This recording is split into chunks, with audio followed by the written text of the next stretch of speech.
સ્વામિનારાયણ મંદિર રુસ્તમબાગ ખાતે સૌપ્રથમ વખત દિવ્ય ભવ્ય હિરના હિંડોળા ઉત્સવની આજથી પ્રારંભ કરવામાં આવ્યો હતો।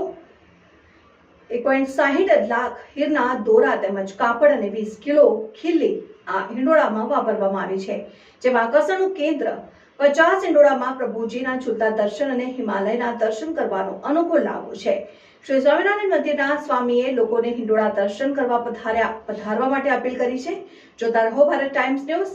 સુરત શ્રી સ્વામિનારાયણ મંદિર રુસ્તમબાગ મંદિરના મહંત શ્રી ન્યાલ કરણદાસજી માર્ગદર્શન હેઠળ સમસ્ત સ્વામિનારાયણ સાધુ સંતો અને ટ્રસ્ટીગણ દ્વારા ઐતિહાસિક સૌપ્રથમ વખત રુસ્તમબાગ ખાતે દિવ્ય ભવ્ય હીરના હિંડોળા ઉત્સવનો પવિત્ર કરાયો હતો, જેમાં હીરના હિંડોળા બનાવવામાં 1 ટન હીરના દોરા, 300 ઘન ફૂટ લાકડું, 3000 મીટર કાપડ અને 1 મણ ટાંચણી, 1 મણ ખીલ્લી, 250 તોરણ અને 1,60,000 હીરના દોરા ચોકડી કરવામાં આવી છે। સાથે સાથે 50 હિંડોળામાં પ્રભુજી ઝૂલતા દર્શન, હિમાલય દર્શન અને બારણાના હિંડોળામાં ઝૂલતા શ્રી હરિના દર્શન ખાસ આકર્ષણનું કેન્દ્ર સ્વરૂપ બન્યું છે।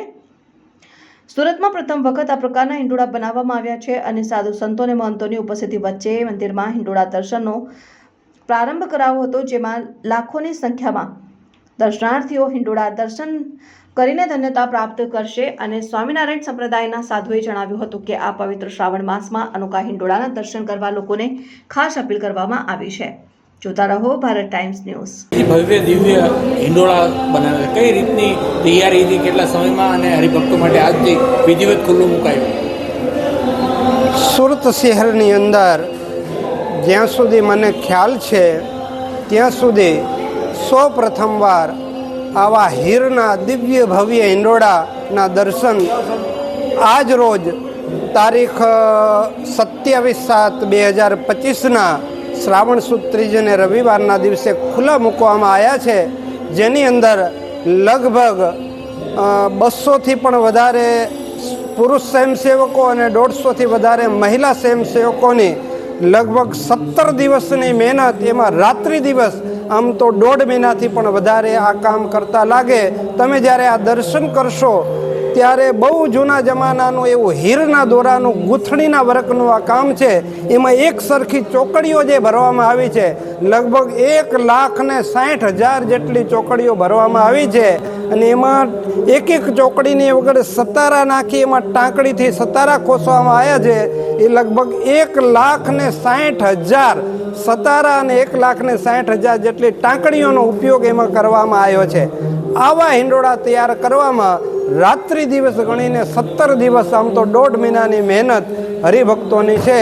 તો આવા દિવ્ય દર્શનનો લાભ જ્યારે હરિભક્તોને પ્રાપ્ત થવાનો છે, એ આખો શ્રાવણ મહિનો આવતી 23 તારીખ સુધી આ હિંડોળાનો લાભ દરરોજ સવારે 7:30 થી 12 અને સાંજે 4 થી 9 વાગ્યા સુધી આ દિવ્ય દર્શનનો લાભ હરિભક્તોને પ્રાપ્ત થશે। સાથે એક નવું આયોજન છે કે એક હાથ મૂકો અને ભગવાનના દિવ્ય અભિષેકનો લાભ મળે, એવું પણ સરસ દિવ્ય આયોજન કરવામાં આવ્યું છે। તમે કંઈક ₹5, ₹10નો સિક્કો નાખો તો ભગવાન લાડુડીનો પણ પ્રસાદ પોતાના વરદ હસ્તે આપે, એવું પણ દિવ્ય આયોજન આ હિંડોળા ઉત્સવમાં કરવામાં આવ્યું છે। તો અમારી સુરત શહેરની જનતાને ખૂબ હાર્દિક હૃદયના હેતથી આમંત્રણ છે કે આપ પણ આ દિવ્ય દર્શનનો લાભ લો। આ અલૌકિક દર્શન બધાને માણવા જેવું છે અને અંતકાળે પણ આ દર્શન જો ભક્તોને કે ધર્મપ્રેમીજનોને યાદ આવશે તો ભગવાન સ્વામિનારાયણનું વચન છે કે વિમાન લઈને ભક્તને અંતકાળે તેડવા આવે છે અને એમને પોતાના ધામમાં તેડી જાય છે। એવા દિવ્ય દર્શનનો લાભ બધા જ ભક્તોને પ્રાપ્ત થશે। દૂર દૂરથી બસો લઈને સંઘો પણ આ હિંડોળાના દર્શન કરવા પધારે છે। ત્યારે સુરત અને એની આજુબાજુના હરિભક્તોને અમારી ફરીથી પણ હાર્દિક નમ્ર અપીલ અને હાર્દિક નિમંત્રણ છે કે આપ પણ જરૂર એકવાર આ હિંડોળાના દર્શન કરવા પધારજો।